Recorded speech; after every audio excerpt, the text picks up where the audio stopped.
Yo, yo, yo, welcome to another episode of Great Tokens, episode 9. I'm your boy D Bowden, a.k.a. Siete Spank. And one of our guests we got on here is my man from a different brand, Karma Byrd, and my co-host. Kenny Martin, man. You can catch me on Instagram, Kenny Martin Live. We're glad to have Karma in the house. Yo, Karma Byrd, Instagram, Karma Byrd, Facebook. And I'm here. Yeah. Let's get it. So local Phoenix comedian, a little high-level Phoenix comedian, came in from Ohio, right? High level. I'm not that high. You're high. not an open micer. I mean, I'll be high like when I like. Well, you're smoke. high as fuck right now. I mean, yeah, but like I'm not that high level. Okay. Yes, I did. I came in from Ohio. I'm from Ohio. Right. That's where I'm from. What brought you here? Man, look, comedy. I came here to do comedy, and then somebody stole my car, so I had to stay here. You came here to do comedy, a comedy show. No, I came here to do. Man, what's up, Reese? Motherfucker. I came here to do comedy. Right. Literally travel. I was trying to become a traveling comedian, and I was supposed to start here in Arizona, and I ended up getting stuck, and that's how I got. Somebody stole your car and you're stuck. I was stuck. That's true. Right. The car was a little bit of a elaboration, but Okay. somebody did steal my car too. But I got stuck, and that's how I got. How long you got been here. doing comedy? 6 years now, man. Nice. How many in 6 years. Ohio? And In Ohio, probably about 4 years. 4 years, and then you've been here 4 too. years, and I've been here too. Okay, cool. Well, So, yeah. you know, we know you outside of the podcast, obviously. Yes, sir. See you around from time to time. Done a couple shows with Karma. But, Couple shows. So you've been doing comedy 6 years now. Tell us this. What frustrates you or about comedy in general? What disappoints you? What frustrates you? You know, because we talk offline sometime about things that bother us and what frustrations. or disappoints. I think the thing that disappoints me about comedy is how divided it is. That's a good one. How divided it is. Like you have, certain people that mess with a certain type of comedy, and certain people that mess with this type of comedy, and that mess with this type of comedy, and I think comedy is a thing that needs to be. Everybody needs to be more open-minded. Okay. And a little bit less judgmental. Are you talking about as far as the fans of comedy? Are you talking about as far as the clubs? I would say everything. Everything. Everything. All, so as far as comedians and the groups that they belong to or The they cliques. kick it with, the cliques, comedy clubs and the people that they, choose, fans and the comedians that they just cling with instead of opening their minds to other ones. Mm-hmm. It seems like in a society where we have more opportunities to become open-minded because we have more opportunities to express opinions with the social media, that we become closed-minded, more closed-minded in a way. Right. I see your so point. that's the one thing that frustrates me probably about comedy. Okay. Makes sense. Right. So, with that being said, like, how do you think funny people get gigs or even advance in this field of comedy that we do? And that kind of ties in with what he was saying before. You So know, what? Is that's an easy answer. They work their ass off, man. Unfunny people? And I can't be mad at that. Yeah. I can't be mad at somebody who can. I think God works in ironies. All right. So he'll give you'll have like a hell of a gift, but no determination. Right. Or you can't do shit, but you're one determined, persistent motherfucker. Right. I don't know if I can cuss on. Yeah, you can cuss. Okay, yeah. But you're just determined. I think people with no skill that happen to bust their ass, they deserve it. Hey. I mean, it goes back to, you hear it in rap, they say consistency and hard work pays off. Flat out, plain and simple. I don't matter, like, we had a little offline discussion about how we feel like rap music is dying down, but it's so much success going in it, right? And what we don't know is the hard work and the consistency that they put in. Yeah. Like whatever body of work they got out, you like this is garbage. But they may have a strong camp. Yeah. They networking them, and they keep pushing their music. Yeah. And guess what? Now they're starting to reap the benefits of their hard work, right? So I can't knock that. You know At what I mean? all. I can't. So what? I mean, let me jump into that. What are you talking about as far as like Spotify rappers and stuff like that?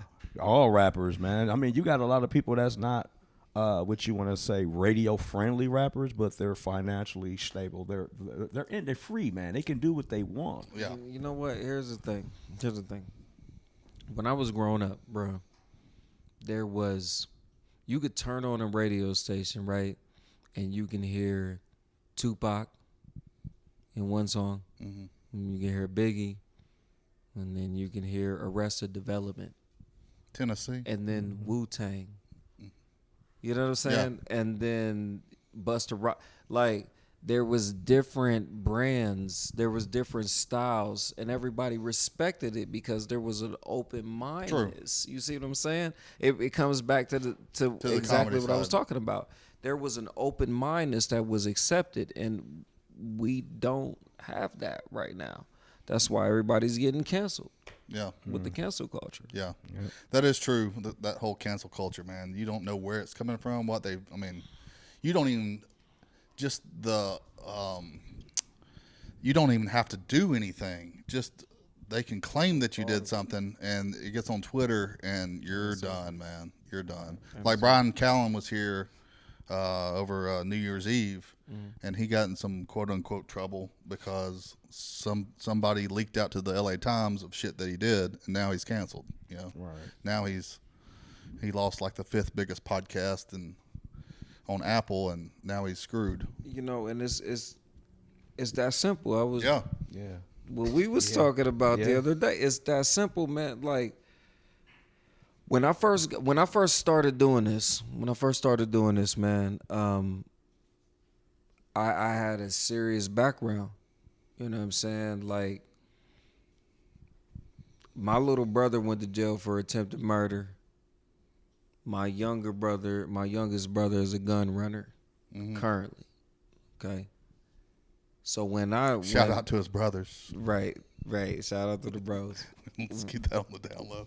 But the bottom line is, man, when I went into doing comedy, man, like I was telling D, Jay-Z got a quote that he says to Beanie Siegel where he says, "Beans, I ain't trying to change you, just give you some game to make the transition from the street to the fame."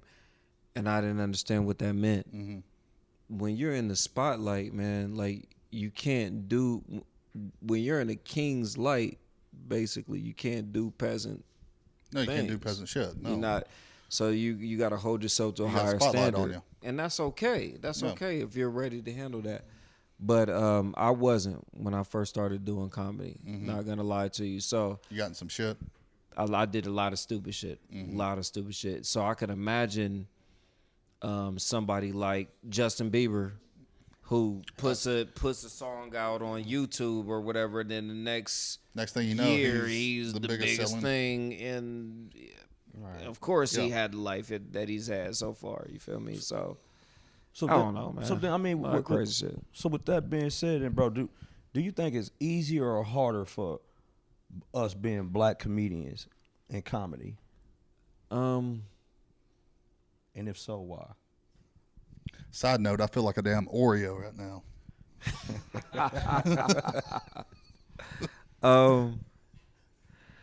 You know what? Comedy happens to be one of the few things, genres, subjects, Right. that's the even playing field. If you're funny, you're funny. If you're funny, you're funny. Comedy has never been just a black thing. Right. It's never been just a white thing. Right. It's never been just a Latino thing. They put the people on the stages that are funny. And the funny thing about that is laughter transcends into with all cultures. with every culture, you feel me? yeah. So you'll have like I love George Lopez. Right. Feel me? Mexican guy. and I'm sure he loves Charlie Murphy. Right. I love C.K. Lewis. Right. Whiter than white is white. Yeah. But he's dope because he makes me laugh. He brings it. That's the thing about laughter, bro. So there you go, man. That is cool. I'll say this. I don't think it's harder for us. Being a white dude, when there's black guys in the crowd, it's harder for a white dude to do edgy stuff. Not because I think I make black dudes laugh. Right. But it's the white people want to make sure the black guys are laughing at the shit I say. You know what? You know what I'm saying? I'm gonna flip it for you. And a lot of white guys think that shit. But it's not But true. as long as I make you laugh, everybody else will laugh. No, fuck that shit. Hear me out. I'm up there saying it. No, hear me I out. see it. Is if you say something that's funny, it's funny. Right. Whether the black people laugh or the white people wait for What it I'm or saying not. is the white people wait for the black guys to laugh because of their white guilt. You think so? I know so.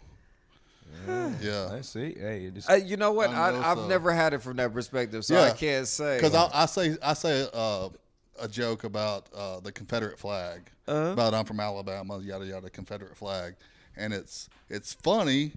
It's not racist, but it's funny. It's on the line. Black guys love it, Right. but white people have to wait until they the wait black to see guys. how we gonna respond. Yeah. And, And then then they go, they'll- oh, whew, Yeah. we dodged that uppercut because that could have went wrong, you know. And it, like you said, it's that white guilt. Yeah, we So talked they're- about they're that waiting. before. All right, so That I'm white. gonna tell you a reverse of that because this is what makes me challenge that what you said. All right.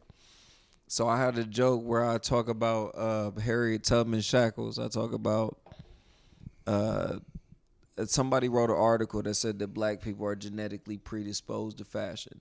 So I said, like, back in the day that black people was looking at black people was like, oh my God, those are the dopest shackles I've ever seen in my life. Like, this is beautiful, in slavery or whatever. And white people Thought it was die at that shit. You feel me? Right, They like laugh at a joke about slavery. And when I seen that for the first time, it made me realize that funny is funny. Funny is funny. Like, yes, normally maybe they would have looked to a black guy in that audience and looked for his permission to laugh at that joke, but they don't. Was it a black guy that said it?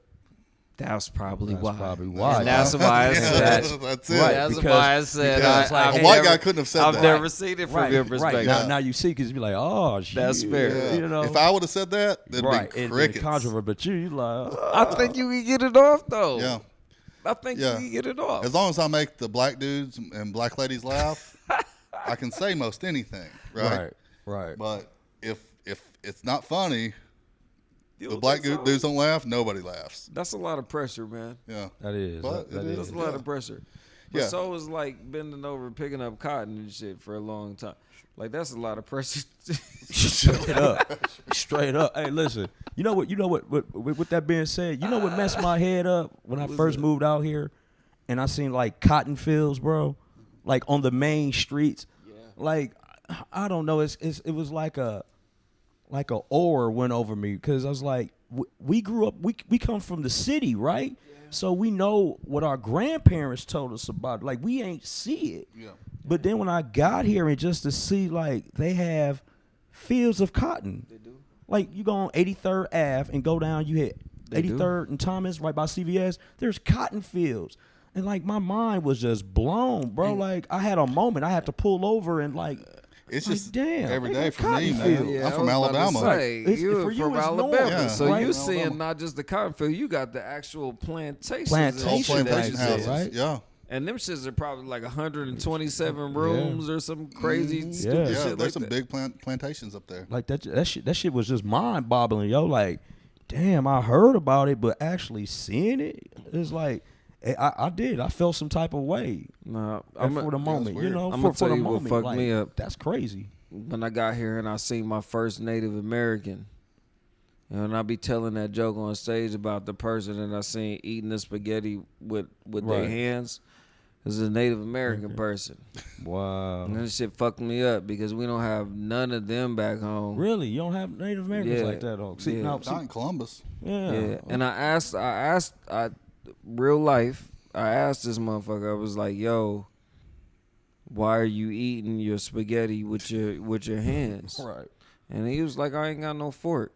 That's Just a plain. Which is Simple a answer. simple answer. answer. You know what I'm saying? But I don't, you know. Right. you thought it was something else. You just like, shit. I thought he had utensils. something deeper for me. Right. He's He's like, just I ain't got no no- utensils. Plain and I ain't got simple. no Because I don't fork. have a damn So fork. this got to happen. Right. You know what I'm saying? But it was so funny because the way you tell it, it's like you're gonna think it's a big reason why, but No, it's like that's what he said. like the metaphor I got behind that joke is like you said, if it's funny, it's just funny. True. Doesn't have to be trivial. It's just funny because it's simple. It's funny. Simple. It's funny. What man. I was laughing at Stand Up Live when you do your joke about the kicking the guy in the wheelchair, and- Man. and that lady was sitting in front in the wheelchair. Oh man. Perfect. All right. That's a perfect example Yo. of That's if, funny. If you wouldn't have made her laugh, nobody else would have laughed. Listen, I don't think she did. I think it was really bad because I remember talking to her like, "Oh," And you my went on bad. right Like, after oh, a guy in a wheelchair. Yes, right after a guy in a So wheelchair. then they're like, oh, he had jokes about us. You know Like, what? no. Right? Like, listen.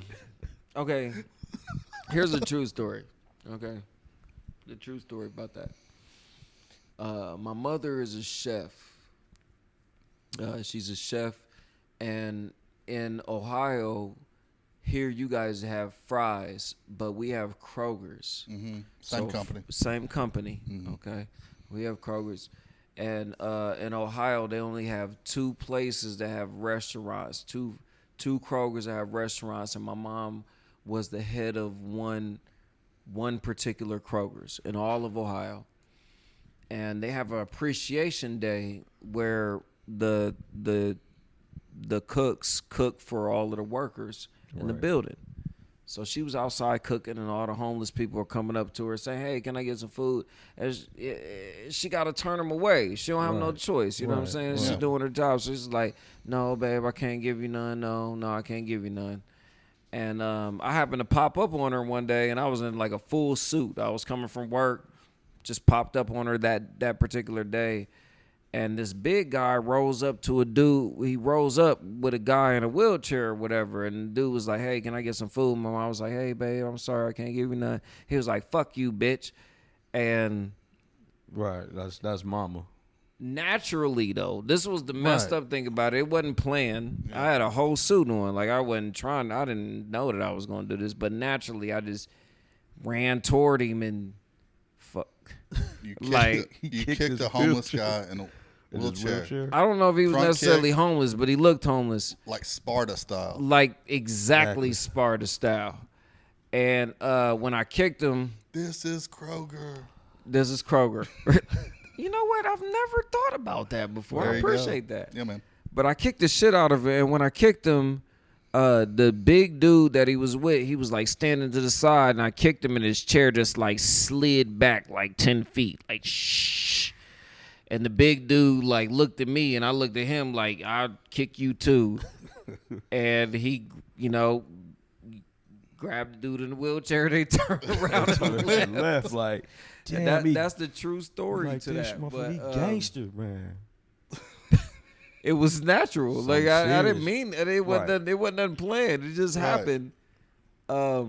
But I found that when I tell that story on stage, for some reason, people think that it's hilarious to kick a person in a wheelchair. It is funny. But it's not funny when it's people in the audience in wheelchairs. in the wheelchair. Right. So I can understand. Right. Round two. I know, right? That motherfucker got me It's twice. tough. Yeah, it's tough to make fun of the crowd. That you have to make if you're making fun of them, or if you're telling any kind of sly joke against them, you have to make them laugh.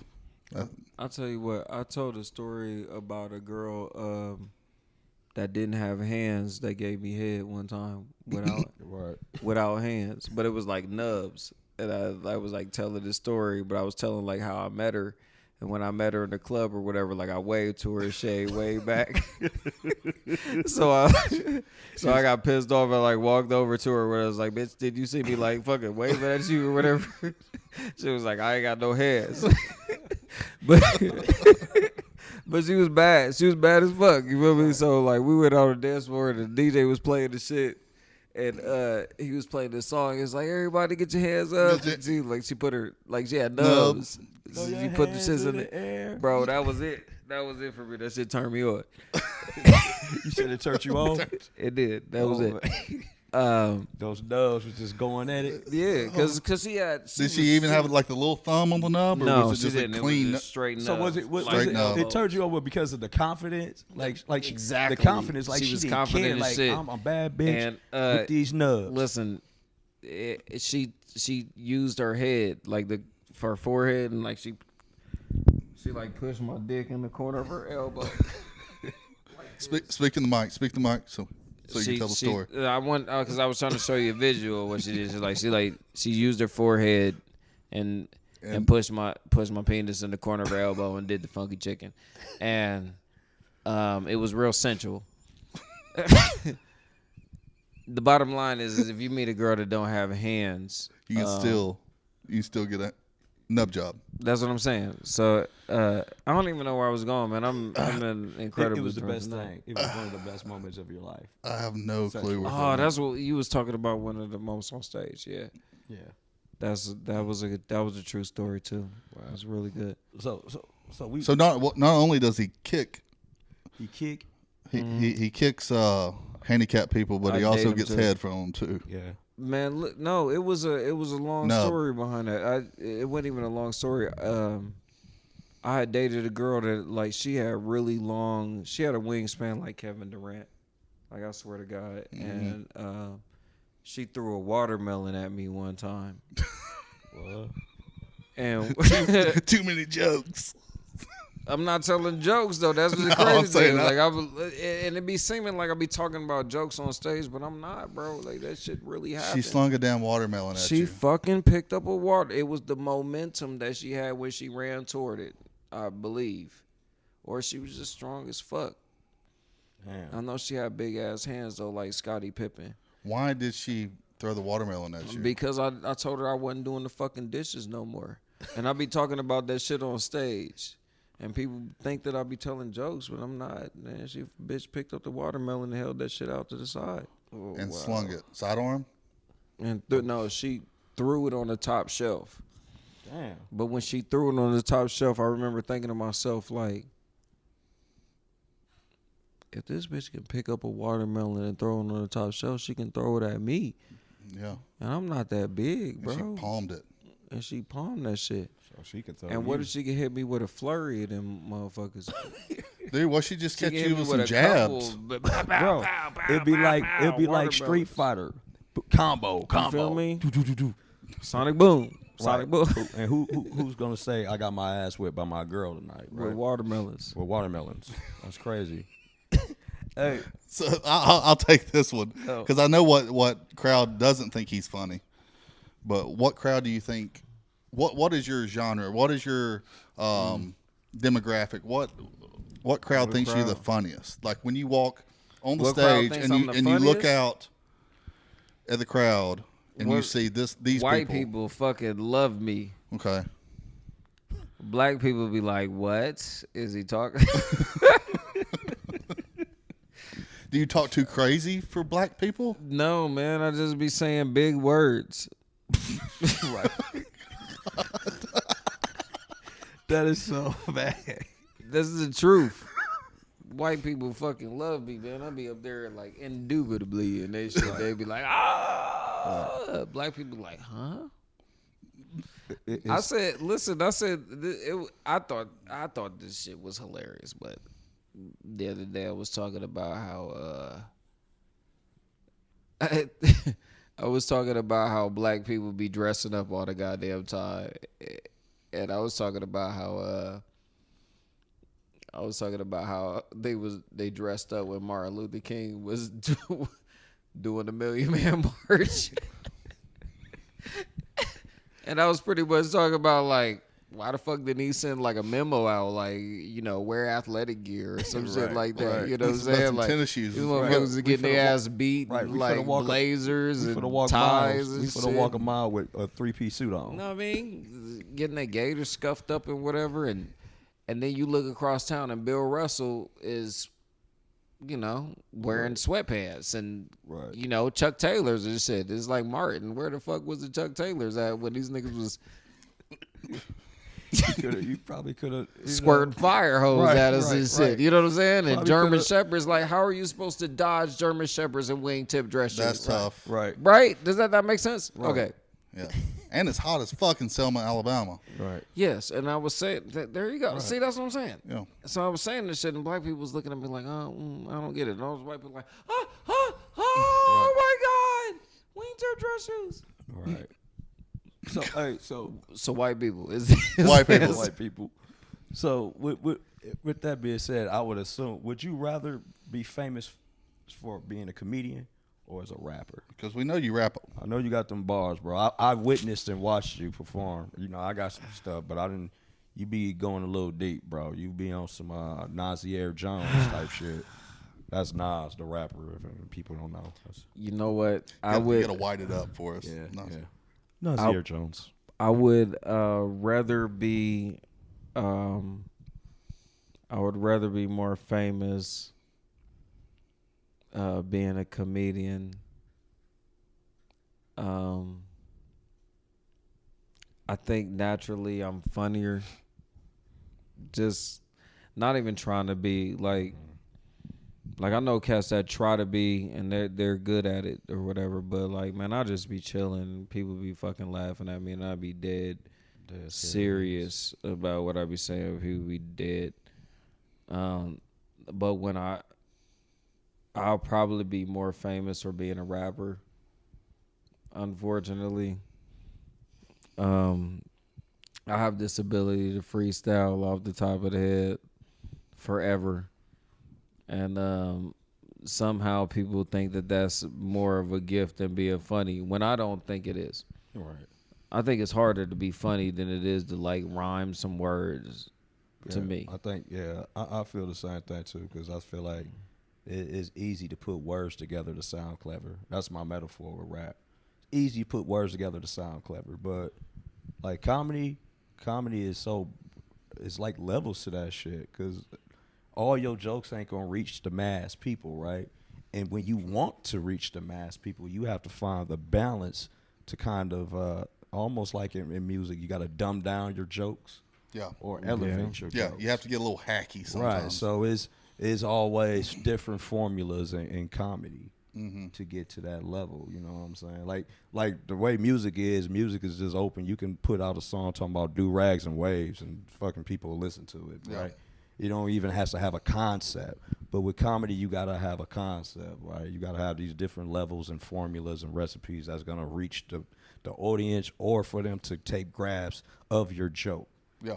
But it's easy, like you said, because I feel the same way. Like, I can't write jokes. I think I'm just naturally funny. Me just telling you what I go through, my everyday life, people laugh at that shit, right? Because I'm not telling a joke. Like, this is my life, yo. How hard is it to tell my life? Or tell what I go through. See, I have to tell jokes. I have to plan it out. I have to write it out. I have to think about it. I have to everything. My whole 10 minutes is gonna be all planned out. How's your life though? Is it good? It's good now. Yeah. You know what? I'm gonna tell you where the jokes come from. They come from. Everybody has this moment in their life. Everybody has this their downtime or their down period or whatever. That's where the best jokes come from, man. Like, if you could ever remember your like we was just talking about you. Yeah, you know what we would. And all Okay, that. I didn't know if you want me to say it, but that's fine. Yeah, like that part. That's where your best jokes are gonna come from, man. Yeah. Right. Oh yeah. I mean, I've got stories. I just got to make them funny. Tweak them a little bit, make them funny. Because I've got some some stories that'll be like, "What the fuck was that guy like?" See, but I got to make them funny. You know, I think what makes people funny is the way in which you tell your story or you tell whatever it is you're trying to tell, but you paint a picture for everybody to understand it. All right, so I'll give you a great example. I got this thing that I say all the time that my girlfriend says doesn't make sense at all, but to me it makes sense. And I remember one time I said it, and Jason Santiago was like, that shit makes no sense, but only you can say it like this. All right. So when me and her get into an argument, I say all the time, we're like, man, fuck that. Pick a decision. To me, that makes sense. Right. To say the words, pick a decision. Right. To most people, I'm saying decision. Like, Decide. I'm saying decide 2 times. But to me, you're saying you got 2 choices. You got pick choices. a choice. You know what I'm saying? Pick a choice. But the red pill or the blue pill. But to everybody else in the world, that's absurd. decision. Right. Nobody talks like that. Right. You feel me? But when I say it, I'm painting a clear fucking picture for you to understand. Right. And that's how I approach comedy. That's how I even approach rap. Like, man, like I say some shit, and if you can understand the words, then you can get it. Vocabulary It's key. is huge. It's key. Comedy, rap, or both? Everything. Everything. In fact, we could do in 45 minutes, right? We're going to go about 30, 35. We're going to 35? wrap it up here in a minute. That's cool. All right. In fact, and this is not just like a just a slavery thing, but it's one of the contexts. When they first brought the slaves to the land, the most important thing was to make sure that they couldn't read and write. And the reason why that is because if you can read and write, if you can speak the language, then you can navigate. You can navigate. You can go anywhere you want to. If you can talk your talk and it can sound good, you can go anywhere. You can do whatever you want to do. That's how powerful our words are. That's how powerful our comedy is. That's how powerful this podcast is. Words are huge. Yeah, communication, words, and the way you express it, and the way people can soak it in. I always say that. I think we talked about that briefly. I was like, one of my biggest things growing up, coming out the inner city, growing up poor in the hood, I wanted to advance my vocabulary, right? So I worked in a shelter, and I worked with homeless teens and whatnot. So I had to do a lot of presentations and outings and whatnot. So that's what advanced my vocabulary speaking, and be able to reach mass of people in different backgrounds and levels, because only thing you see is outside of a book until you read these chapters in these books. As you glancing at the table of contents, and then you reading the chapters, that's how your vocabulary is. They're like, oh man, this is getting deep, man. Oh wow, I didn't know you. That changes the stereotype. It changes the stereotype. But now people look at you in a different outlook too. Now, right. Now, like, okay, they're more relatable than what I thought. That's right. And that's what we're trying to bring with this podcast. Absolutely.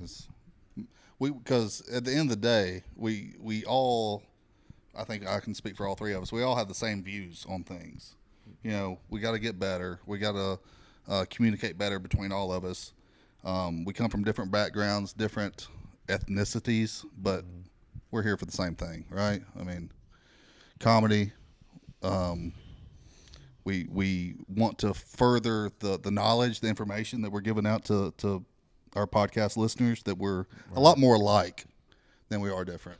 Right. So We're not. that's our PBS. We're not alike at all. Like, I've been sitting here next to you this whole time. Like, I don't like your chest, bro. Like, I really don't like it. You know what I'm saying? Like, this motherfucker is huge, bro. You feel me? How do you think I feel when I take pictures and anything next to this man? You know what I'm saying? Like, he's not even trying to stick his shit out. It's just out there. Like, my bullshit. You, man, addiction. I traded one addiction for another. He make me feel some type of way, man. My woman to tell you, she tell me when I look small, babe, you losing weight. Sitting next to him, it don't help. That's some bullshit, so now this week coming up, I may hit the gym a couple of more times. Knock it out. To bulk it up a little bit. But why are you doing this? Man, I don't know, man. Like I said, trading one addiction for another. So it became an addiction. Yeah, man. Lifting. It is. It's a routine addiction habit. Speaking of habits, man, y'all listen to us on Habit. Once a week, we come out on Wednesdays on YouTube. Hit that subscribe button. Apple and Spotify. We're out on Wednesday morning, so we appreciate Karma coming in, man. Really where can they appreciate find you again? Shoot, the next show I got is the 24th at together. Tempe Improv. Tempe Improv. I'll be there. I'll be there with you. Be Cool. up there at the Improv that day. And the 3rd February, Patrick Aiken show. Okay. At Cobalt. So yeah, I'll be there doing that. Cool. So Need to check out that I guess show. you guys got my man Reese in the house, man. Reese is up next, It's man. been good to see that dude, bro. But yeah, thank you guys for Yeah, having man. Appreciate you coming. me. Really, really appreciate it. Had a good time. Yeah. It's a dope less, show, say man. less, You guys bro. got to keep Appreciate it going. man. Yep. Let's keep it rolling. Tell your friends. All right. So, all right, man. Mark McGuire. Bye. Right. All right, man. Peace, guys. I appreciate it. Peace.